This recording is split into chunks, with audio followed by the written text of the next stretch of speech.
In this chapter, we're going to talk about bacteria and archaea. These are the two prokaryotic domains. Now, what you're seeing on this slide is a picture of the Great Salt Lake in Utah. This is an extremely salty environment. As much as 30% salt is what we have, and that's an environment that not many organisms are able to survive in. One of the things that we'll learn about prokaryotes is that they have adapted to live in a lot of different environments and also a lot of extreme environments, ones that other organisms have not been able to survive in. So if we go back and just briefly mention the origins of prokaryotic cells, prokaryotes are thought to have evolved 3.9 to 3.5 billion years ago. Okay, so they've been around for quite some time, and this is a lot of time for them to have natural selection affect them. Natural selection over this 3.9 billion years has produced a lot of different types and species of prokaryotes, and it has enabled them to survive in a lot of different habitats. So as we go through this chapter, we're going to talk about the characteristics of prokaryotes in general. We're going to take more of a focus on the bacteria side of it, just because those are the ones that are more familiar to us, but we'll also talk about the archaea along the way. So when we talk about the characteristics of prokaryotic cells, one of the things about them is that they tend to be unicellular. So they tend to be made up of just one cell. We also say that they are quite small. They are a lot smaller than the eukaryotic cells. So if you're taking the lab with this class and you try to look at the prokaryote cells in the microscope, they are very, very small, and you might not be able to see a whole lot of detail with those cells. If you then look at the eukaryotic cells, they're going to be larger. You'll be able to see some internal structures. Another thing about prokaryotic cells is that they have a lot of shapes. And on this slide, we're seeing just some of the shapes that they have. They can be round, or what we tend to call spherical shaped. We also have ones that are more of a rod shape, which are the purple ones that you see on this slide. And then we have ones that have more of a spiral shape to them. We can have other variations in shape besides the ones that you see on this slide, but these are the ones that we typically see, or these are the most common ones that we have.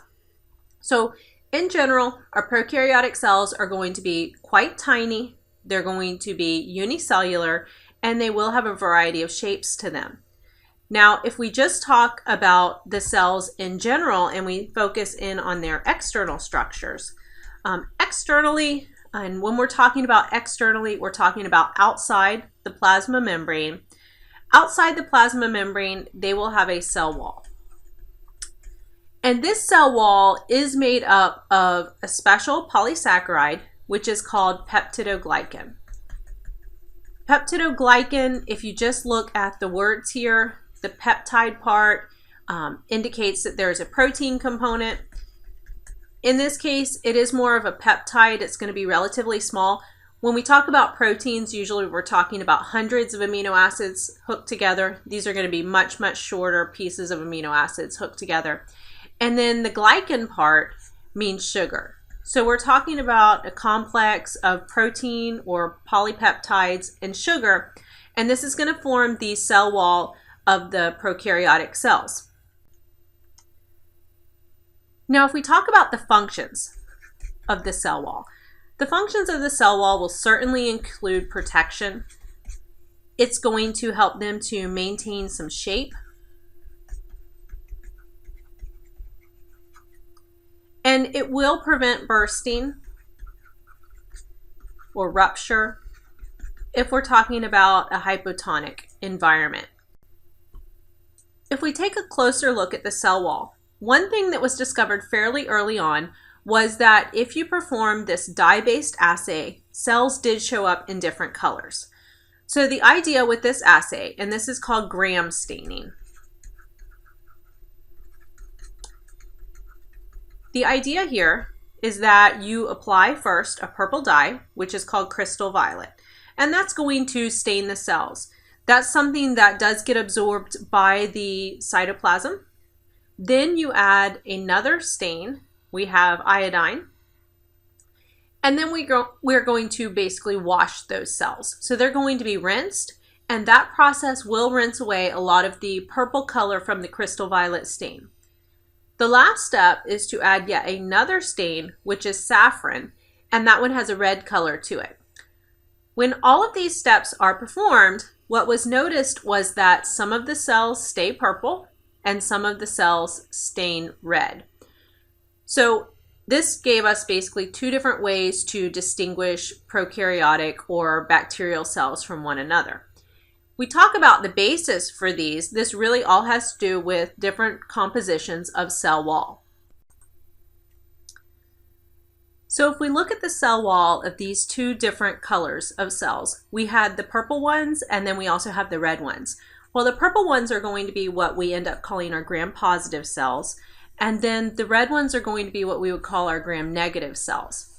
So let's look at the positive ones first.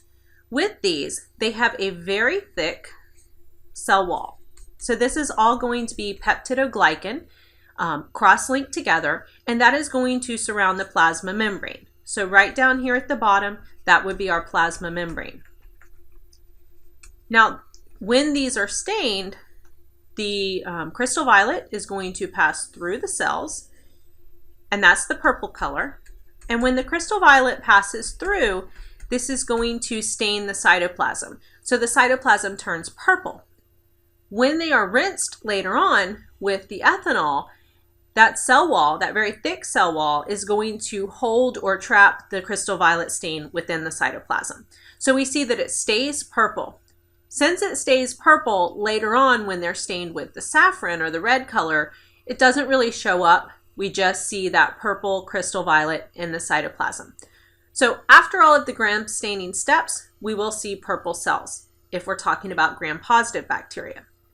If you look at the gram-negative bacteria, they do have a different structure to their cell wall.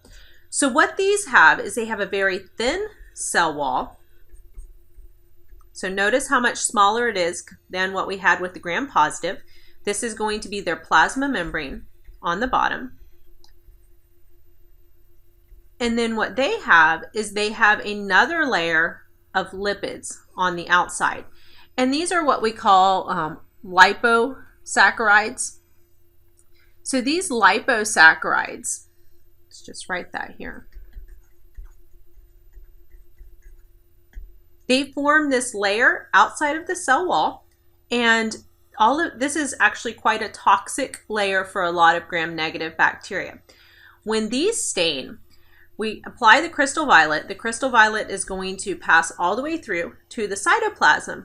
But when we do the rinse with the ethanol, because that cell wall is so small, it allows all of that crystal violet to basically be rinsed back out. And in this case, since you've rinsed it out, then when we stain with the saffron, the saffron is going to go in, which is our red stain. The saffron goes in, and all of this inside here is going to be red. So when we see the purple cells and when we see the red cells at the end of the gram staining procedure, this is all just reflecting that difference in the cell wall structure. If we look at this again, here we're seeing it. Notice that the gram-positive ones, they stay purple the whole way through, and that's because that very thick cell wall is trapping that crystal violet stain in the cytoplasm, so that when we do stain them with the saffron, we don't see a color change really because the purple is covering it up. And then the gram-negative ones, we can stain them with the crystal violet, but that crystal violet is rinsed out with the rinsing step because the thin cell wall doesn't prevent that from rinsing out. And then when we counter stain them with the saffron, we do see it stay a nice red color inside. Okay, so this is the difference in the cell walls. In general, your gram-negative ones are the ones that are more toxic. These are more dangerous. A lot of this has to do with the liposaccharides that are on the outside. So a lot of the diseases that are caused by bacteria are caused by the gram-negative ones. These are also ones that are going to be a little bit harder to treat. So the antibiotics have a harder time actually targeting those particular bacteria as well. If we move on and talk about some other external structures that we have when we're talking about prokaryotic cells, they also have things that lay outside the cell wall. So if we just draw in general here, we've got our plasma membrane. So this is going to be my plasma membrane. Outside that, we will have a cell wall structure of some sort. So I'm just lumping together in this case the gram-positive and the gram-negative bacteria. So that structure to the cell wall would differ a little bit depending on which one you're talking about. But this is going to be the cell wall, this area right here. And then so what we're talking about now lays outside and even beyond that. We've got a couple different options here for outside that. They can have what's called a slime layer, which is what we're seeing up here. This is a fairly unorganized layer. This is going to be some polysaccharides. And it also has some protein components to it. So this is a sticky layer on the outside. In general, the slime layer is not very organized. So it's unorganized. Now, if we take that and it's organized further, we end up with what we call a capsule down here. So it's a thicker layer. It's going to provide a little bit more protection. And again, it's polysaccharides and proteins. The only difference between the two is really the thickness and the layer or the level of organization that we have between the two. As far as functions to all of this, they help them to adhere to other cells. They could also help them to adhere to surfaces if need be. They're going to help protect against dehydration. So they'll help them not to dry out. They're also going to perform a protection function. Okay, so they're an extra layer. They're going to help prevent attacks or help protect them against attacks by antibiotics, by other bacteria. We also have some appendages when we're talking about prokaryotic cells or bacteria specifically. And these appendages can be used for attachment purposes. So if we look at what we've got in this picture, we're showing two different appendages. We have all of the little hairs up here. These are what we call fimbriae. And again, they're just tiny little hairs. These attach to the mucus of a host cell. So these will help that bacteria to attach to a host cell. We can also have bigger structures, which is what you're seeing here. And this is called a pilus or a pilus. This is really for attaching two prokaryotic cells together. So in this case, it's going to be longer. It's going to be thicker or have a greater diameter to it. And what this is primarily used for is to attach two cells together, and then it will actually shrink so that those two cells will be pulled closer together. And then it can actually serve a function in DNA transfer between the two cells. So we'll talk about that a little bit later, but because it is often used for DNA transfer, this can be called a sex pilus that we're talking about here. If we talk about movement in our prokaryotic cells, they do have the ability to move. They have various types of taxis. And we talk about taxis. This is basically they can move in response to a signal of some type. So we have different types of taxis. We can have what's called chemotaxis. We can have phototaxis. And if you just look at the words here, you can get an idea of what these are actually doing. With chemotaxis, chemo is for chemical. So these would be moving in response to a chemical signal of some type. This can be a positive chemotaxis, which would be movement towards the signal, or it could be a negative chemotaxis where they actually want to move away from the signal. With the phototaxis, same idea here, except that the signal is going to be light. So they can move positively, so towards the light, or they can move negatively and away from the light. If we talk about how they're actually going to do this, they have some different structures that will help them.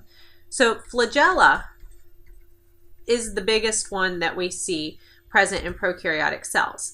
And that's what we're seeing right here. This is going to be long tails that extend from the prokaryotic cell. Usually we have a small number of flagella. There may be 1, 2, 3, something along those lines, and it's fairly long. It's a very complicated structure. It has a lot of different motor proteins that make it up. So this is something that evolution has worked on quite extensively over time. And at this point, it does allow those cells to basically move towards a particular signal. Now, when we talk about the taxus part here, about half of bacteria can do this.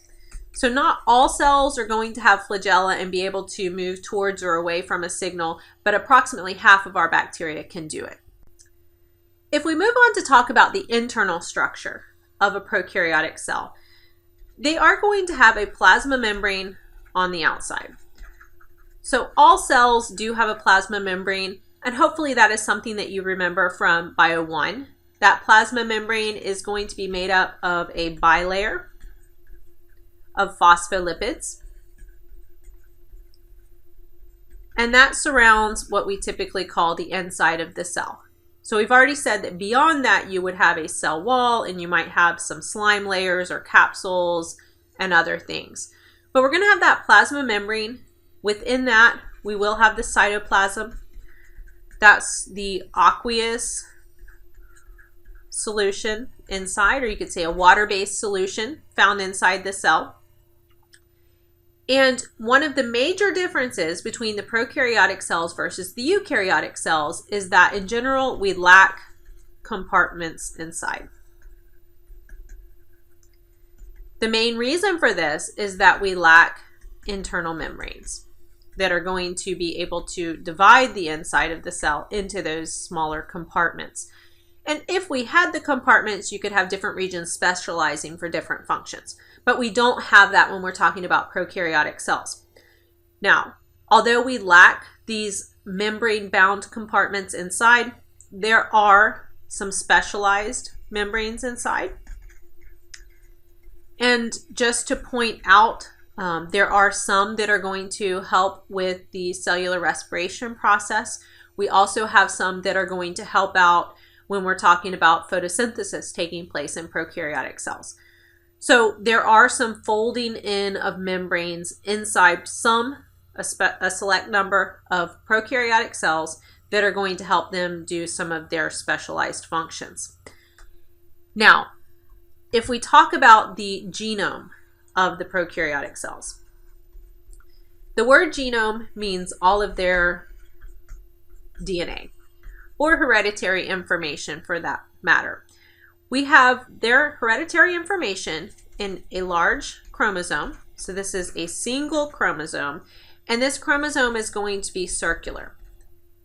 So this large circular chromosome is going to be held inside the cell and what we call the nucleoid.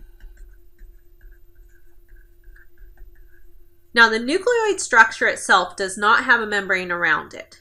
The reason that it is specifically identified as a region inside the cell is because if you stain cells, then this region appears a lighter color than the surrounding areas in the cytoplasm.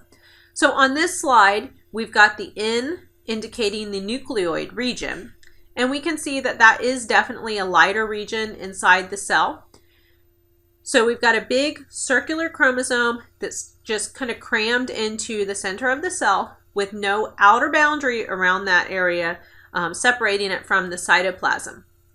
Besides that, we also have smaller circles, or we can have smaller circles, which are called plasmids. So these are smaller, again, they are circles, and these only contain a few genes.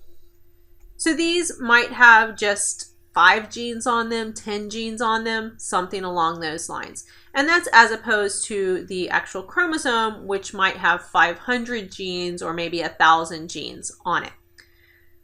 Another thing that we certainly have inside the cell is going to be ribosomes. The ribosomes, if you'll recall from Bio 1, these have a function in protein synthesis. So protein is obviously very important to all cell types, and they need to have a way of making protein. So the ribosomes will do that. They are going to be located in the cytoplasm.